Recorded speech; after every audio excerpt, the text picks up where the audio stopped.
Good morning friend, welcome to my channel real commerce hub. Sorry for inconvenience. कल हमारी जो video आई थी उसमें कुछ लाइट्स इफ़ेक्ट थोड़ी सी थी, जिसके कारण कुछ बच्चों की कमेंट्स है कि सर ये वीडियो का जो लाइट्स है वो थोड़ा ठीक कर लीजिए। हाँ बेटा, मैं ठीक कर लूँगा, इसे थोड़ा सा प्रॉब्लम चल रही है, इसके कारण से ये लाइट इफ़ेक्ट आती है। चलिए, हम लोगों ने कल तक डील करा था। कल की टॉपिक अपनी थी क्लासिफिकेशन ऑफ अकाउंट्स, जिसमें हम लोगों ने ट्रेडिशनल क्लासिफिकेशन ऑफ अकाउंट को पढ़ा। ट्रेडिशनल क्लासिफिकेशन ऑफ अकाउंट का मतलब होता है भाई कि परंपरागत तौर पर जो अकाउंट की जो टाइप्स होती है उस पर हम लोगों ने कल बात करी थी। आज हम लोग मतलब मॉडर्न क्लासिफिकेशन ऑफ अकाउंट पढ़ेंगे। मॉडर्न क्लासिफिकेशंस ऑफ अकाउंट पढ़ेंगे और देखते हैं कि मॉडर्न क्लासिफिकेशन ऑफ अकाउंट में कितने प्रकार के अकाउंट होते हैं। चलिए देखते हैं। Modern classification of account. Modern classification of account में आधुनिक, इसको हिंदी में बात करते हैं हम लोग तो इसे बोला जाता है आधुनिक वर्गीकरण। खातों की आधुनिक वर्गीकरण। खातों की आधुनिक वर्गीकरण में क्या होती है, अकाउंट को दो कैटेगरी में बांटा गया है। एक डेबिट साइड अकाउंटिंग, एक क्रेडिट साइड अकाउंटिंग। समानतः बात करूं तो दो कैटेगरी, दो नेचर पर अकाउंट को बांट दिया गया है। First one debit side accounting या अकाउंट, दूसरा क्रेडिट साइड अकाउंट। देखिए, खिताब ने इसे सिर्फ 5 कैटेगरी दी है और 5 कैटेगरी में उन्होंने पांचों का नाम दिया है। उन्होंने डेबिट साइड और क्रेडिट साइड नहीं बताया है, पर मैं आपको पर्सनली डेबिट साइड अकाउंट और क्रेडिट साइड अकाउंट इसलिए बता रहा हूं कि इस साइड का जो डेबिट साइड अकाउंट होगा उसका बैलेंस हमेशा डेबिट होती है और ये जो क्रेडिट साइड अकाउंट है इसका बैलेंस हमेशा क्रेडिट होती है। अतः हम लोगों को डेबिट साइड अकाउंट और क्रेडिट साइड अकाउंट को इसे हम लोग डेबिट नेचर बोलेंगे। डेबिट नेचर, डेबिट नेचर, और इसे हम लोग बोलेंगे क्रेडिट नेचर। क्रेडिट नेचर अर्थात इसकी जो प्रकृति होती है वो डेबिट का होता है और इसकी क्रेडिट का। देखते हैं डेबिट का किस किस का। तो डेबिट नेचर में जो अकाउंट सम्मिलित है उसे हम लोग देखते हैं असेट्स अकाउंट। Assets account. दूसरा अपना होता है एक्सपेंसेज अकाउंट। एक्सपेंसेज अकाउंट, ठीक है। तीसरा लॉस अकाउंट। इस 3 अकाउंट को सामान्यतः इस कैटेगरी में रखा गया है। डेबिट नेचर में असेट्स अकाउंट, लॉस अकाउंट और एक्सपेंसेज अकाउंट को रखा गया है। और क्रेडिट नेचर में capital account, capital account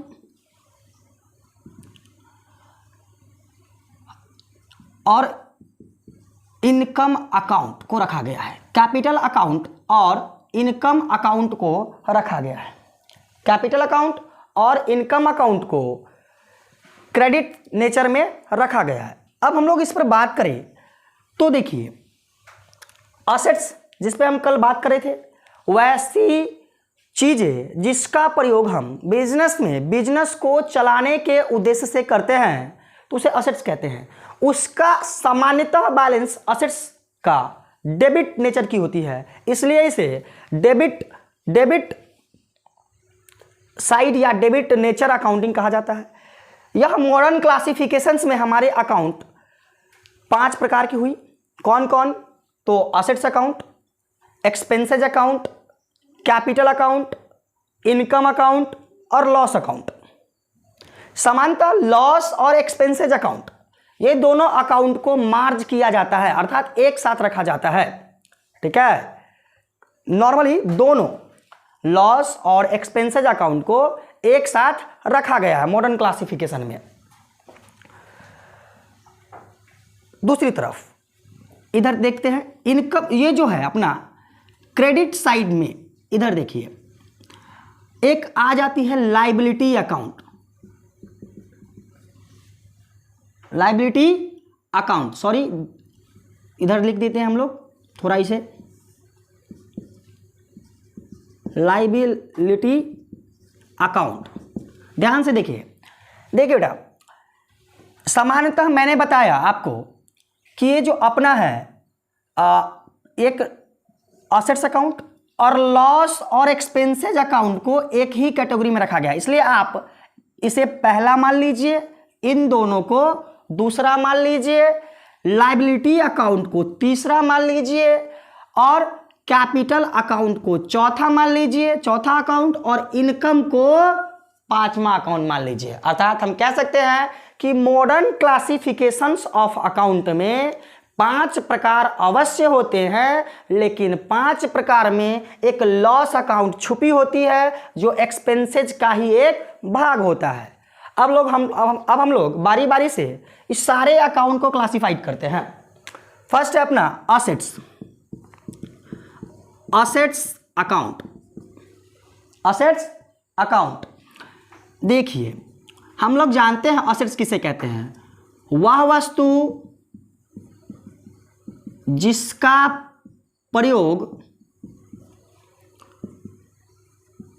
business को चलाने के लिए किया जाए, वैसे अकाउंट को या चलाने के लिए किया जाए तो इससे संबंधित अकाउंट को असेट्स अकाउंट कहते हैं। ओके, जैसे मैंने कल ही बताया था असेट्स के बारे में, मशीन, बिल्डिंग, गुडविल एक्सेट्रा, बहुत सारी चीजें होती है इसमें।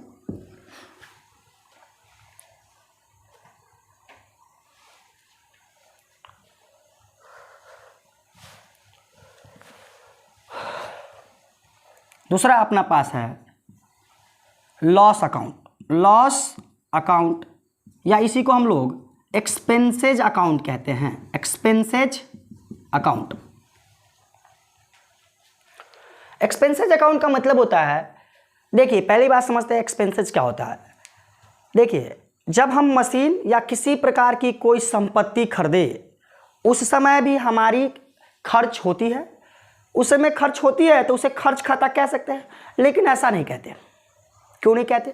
देखिए, सामान्यतः हम खर्च उसे कहेंगे जिससे एक बार किया जाने के बाद उससे भविष्य में फायदा नहीं होने वाला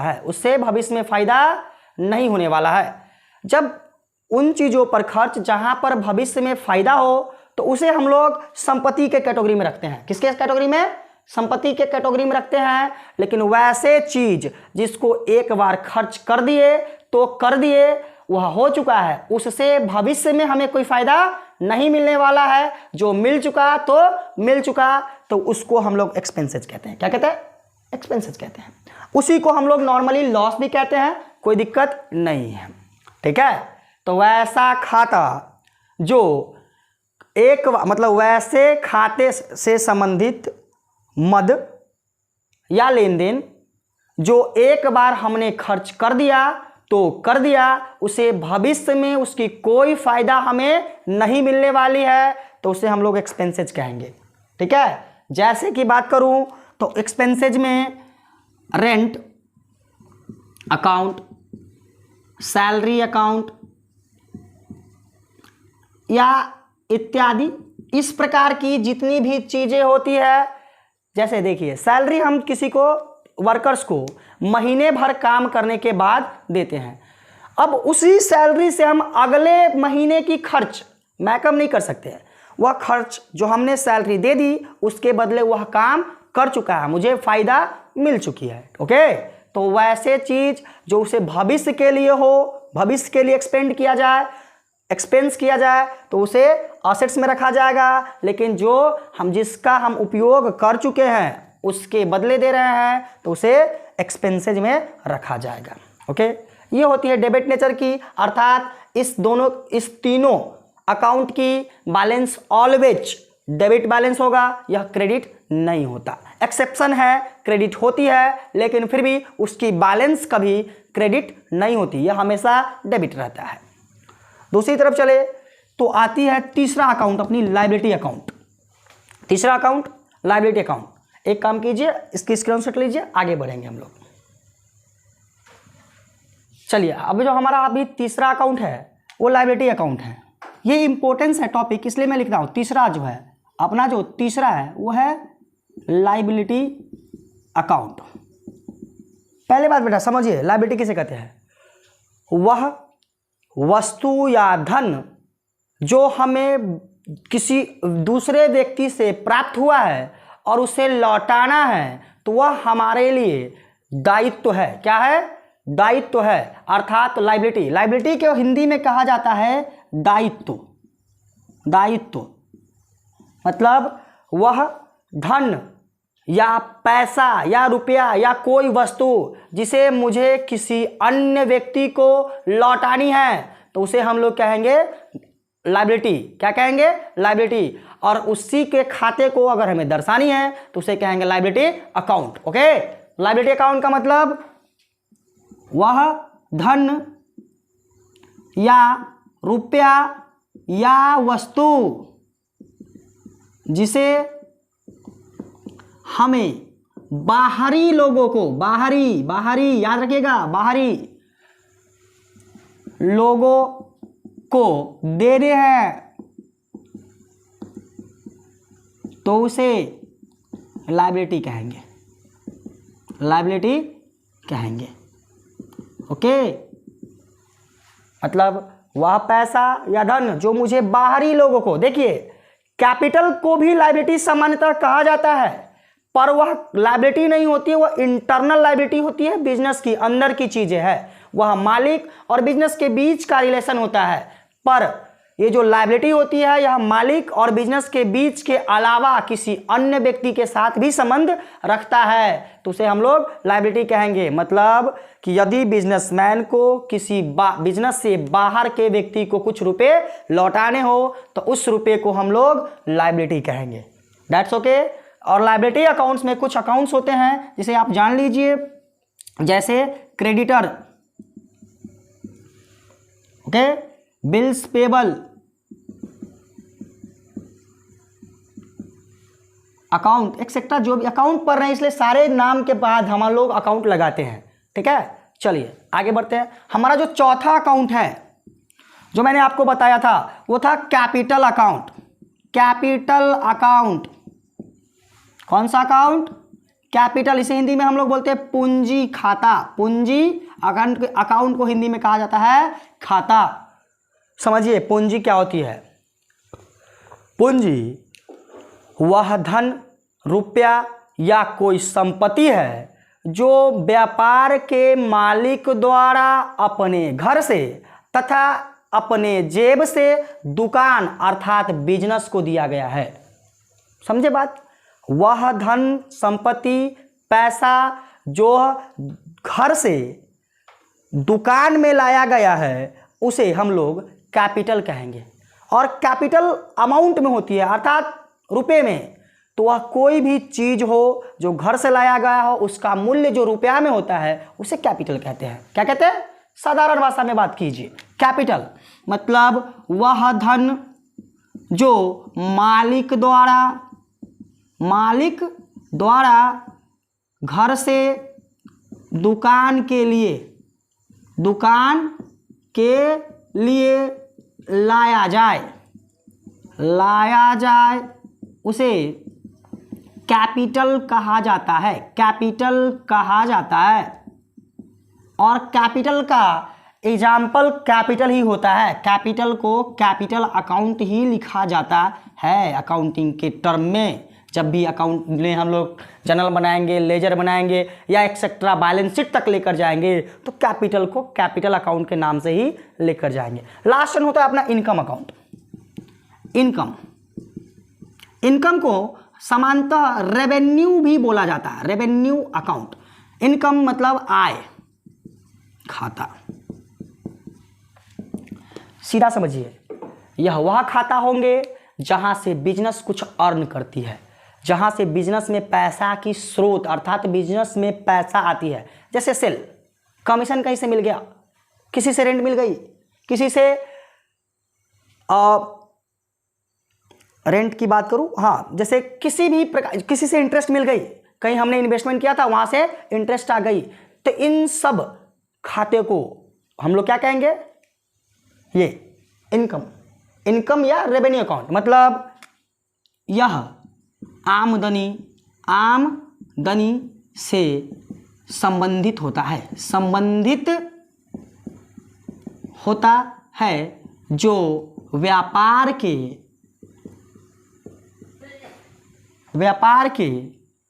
विभिन्न क्रियाओं से उत्पन्न होता है। That is okay.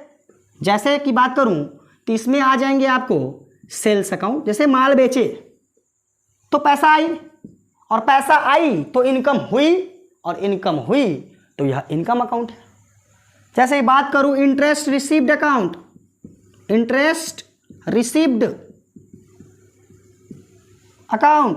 That means interest मिला तो पैसा आया, और पैसा आया तो इनकम हुई, और इनकम हुई तो इसे हम लोग कहेंगे इनकम अकाउंट। चलिए इसका स्क्रीनशॉट ले लीजिए। अब हम लोग आगे बढ़ते हैं एक नए टॉपिक की तरफ। देखिए, अब कुछ अकाउंट्स के कुछ जो जाना पहचाना शब्द है जो बार बार आती है बच्चों के साथ, यह ऐसा शब्द है जो कॉमर्स से बचपन से 55 तक जुड़ी होती है। अर्थात आप 11th में हो, 12th में हो, या ग्रेजुएशन में हो, या आप एमकॉम ही क्यों नहीं कर रहे हो, किसी अच्छे इंस्टीट्यूशन से चार्टर्ड अकाउंटेंसी ही क्यों नहीं कर रहे हो, CSA कर रहे हो, उससे कोई फर्क नहीं पड़ता। इसे यह ऐसे शब्द होते हैं जो अक्सर अकाउंट में आ जाते हैं, और हमेशा बचपन से 55 तक, अर्थात जब भी तक आप कॉमर्स और अकाउंट पढ़ेंगे तब तक ये शब्द आपके पीछे नहीं छोड़ेंगे। जैसे goods, assets, liability, sale, purchase etcetera, जिसमें से मैंने आपको कल या अभी मैंने आपको असेट्स समझा दी है, पर मुझे समझानी है गुड्स। परचेज को समझ लेंगे। आइए हम लोग आज गुड्स को समझते हैं। और गुड्स किसे कहते हैं, यह कितने प्रकार की होती है, क्या इसकी कोई कैटेगरी भी होती है, या सिर्फ इसका नाम बदलता है, बस इतना जानना है। चलिए हम लोग देखते हैं। आइए, ये जो अपना गुड्स है, गुड्स अर्थात माल, हिंदी में इसे कहते हैं हम लोग माल। अब देखो, माल जो होती है इसको समझिए। माल वह वस्तु है जिसमें हम व्यापार करते हैं। बात खत्म, कोई टेंशन नहीं, ये बहुत है समझने के लिए। डेफिनेशन हम लिखेंगे, माल वह वस्तु है जिसमें हम अपने व्यापार को करते हैं, अर्थात जिस वस्तु का हम क्रय विक्रय या तो हम क्रय कर कर बेचे या बना कर बेचे, तो उसे हम गुड्स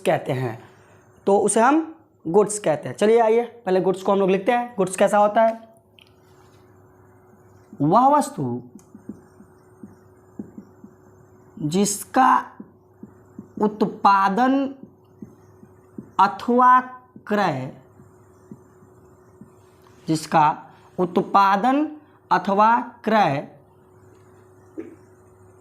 बेचने के उद्देश्य से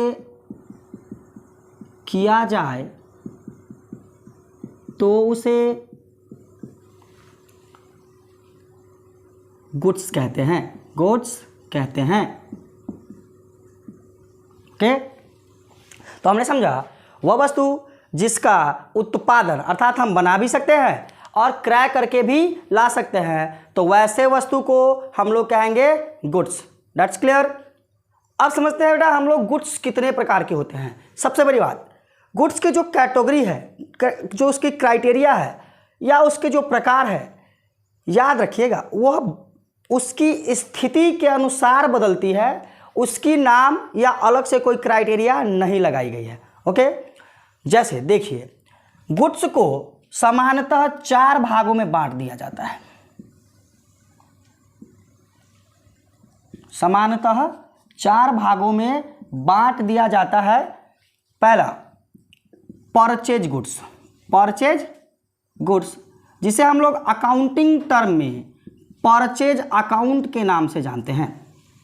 दूसरा सेल्स गुड्स, सेल्स गुड्स जिसे अकाउंटिंग टर्म में सेल्स अकाउंट के नाम से जानते हैं। तीसरा अपना होता है sales return goods, return goods जिसे अकाउंटिंग टर्म में सेल्स रिटर्न अकाउंट के नाम से जानते हैं। चौथा होता है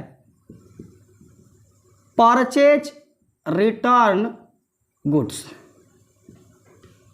जिसे हम लोग परचेज रिटर्न अकाउंट के नाम से जानते हैं। ओके, अब हम लोग समझते हैं कि भाई परचेज गुड्स किसे कहेंगे। एक मिनट,